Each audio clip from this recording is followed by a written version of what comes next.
অনুসৰি আমাৰ 2025 আৰু 26 সভাৰ কৰি ল'ব আৰু তাৰ উপৰিও আমাৰ 2025 আৰু 26 চনত এমএনআৰ শিতানত 4খন আঁচনি লোৱা হৈছে আৰু এই 4খন আঁচনিয়ে মাজুলীত আমাৰ 195 হেক্টৰ মাটি ইতিমধ্যে মানে তাত মানে সামৰি ল'ব পাৰিব আৰু এই 2025 আৰু 26 চনত এমএনআৰ শিতানত এই 4খন আঁচনি মেৰামতিৰ কাম ইতিমধ্যে আৰম্ভ হৈছে আৰু 31 ডিচেম্বৰৰ ভিতৰত এই কাম সম্পূৰ্ণ হ'ব বুলি আমি আশা ৰাখিছোঁ। ধন্যবাদ। মাজুলী ৰিলেটেড হয় মাননীয় অধ্যক্ষ মহোদয়, যেহেতু মাজুলীৰ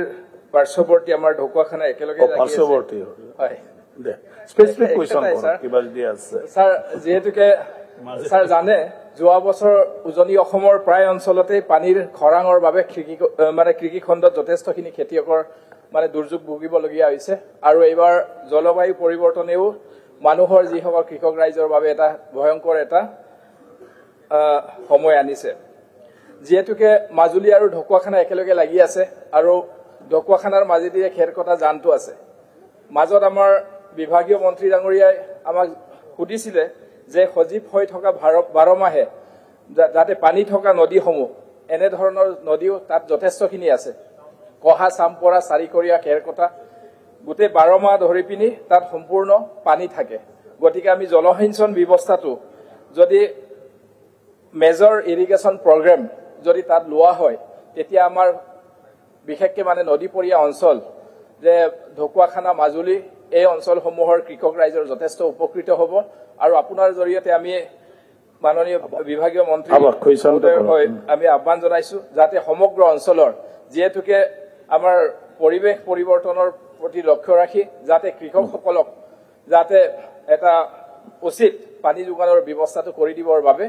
আমি আহ্বান জনাইছো। ঠিক আছে। মাননীয় অধ্যক্ষ মহোদয়, আমাৰ সন্মানীয় সদস্য নৱদলৈ ডাঙৰীয়াই যিটো কথা কৈছে যে অসমত যদি আমি ষ্টাডি কৰি চাওঁ অধ্যক্ষ মহোদয়, দেখা যায় যে আমাৰ নৱদলৈ ডাঙৰীয়াই যিটো কথা কৈছে যে মেজৰ ইৰিগেশ্যন স্কিম অসমত মানে আচলতে সিমান ছাকচেছফুল ৰেটটো অলপ কম আছে। গতিকে ইয়াতে সদায় ক্ষুদ্ৰ আৰু মজলীয়া জলসিঞ্চন আঁচনিয়ে মানুহক যথেষ্টখিনি উপকৃত কৰিছে। যেনে চেলো টিউবৱেলৰ জৰিয়তে মানুহ বহুখিনি উপকৃত হৈছে, মিডিয়াম চেলো টিউবৱেলৰ জৰিয়তে মানুহ বহুত উপকৃত হৈছে। গতিকে সেইকাৰণে কি হয়, এতিয়া ধৰক আমাৰ যিকেইটা ডাঙৰ জলসিঞ্চন আঁচনি আছে